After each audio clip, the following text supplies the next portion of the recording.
Hi guys, આજનો વિચાર. ઘણી વખત જીવનમાં આપણને ઇન્સ્ટન્ટ સફળતા નથી મળતી. આપણા પ્રયત્નો પૂર્ણ હોવા છતાં, પૂરી શિદ્દતથી મહેનત કરી હોવા છતાં, અને એ જ રીતે આપણી આસપાસના લોકોને ઓછા પ્રયત્નોમાં કદાચ વધારે સક્સેસ મળી જાય છે.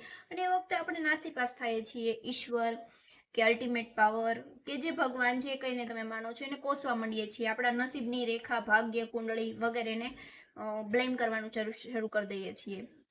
બટ ભગવાનનું ટાઈમિંગ બહુ પરફેક્ટ છે. તમારા જીવનમાં જે વસ્તુ જે સમયે મળવાની લખી છે એ જ સમયે તમારી સામે આવે છે.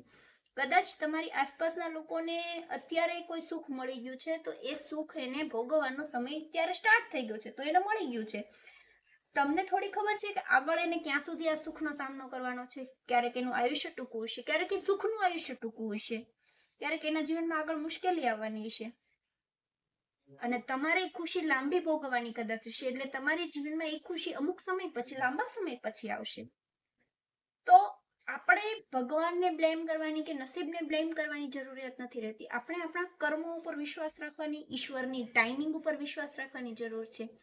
કહેવાય છે ને કે ભગવાનના ઘરમાં દેર છે પણ અંધેર નથી. જો તમારું કર્મ પરફેક્ટ હશે ને, તો તમને તમારા લખાયેલા રોલ માટેનું બેસ્ટ વસ્તુ મળશે અને બેસ્ટ સમય મળશે.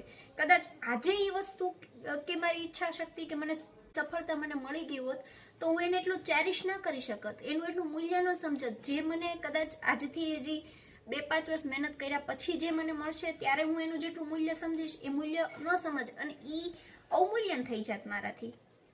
તો ભગવાન ઘણી વખત એક કિંમત સમજાવે છે, એ સફળતા, એ ગોલ, એ મટીરિયલિસ્ટિક ચીજની પછી તમારા જીવનમાં આપે છે, તો તમે એ સુખને પૂર્ણતઃ માણી શકો, જીવી શકો. તો જીવનમાં જ્યારે જે વસ્તુ મળે છે એ બેસ્ટ હોય છે. એને કોસવી નહીં, જસ્ટ એનો આનંદ લેવો અને ઈશ્વરનો પાડ માનો કે થેન્ક યુ ફોર એવરીથિંગ.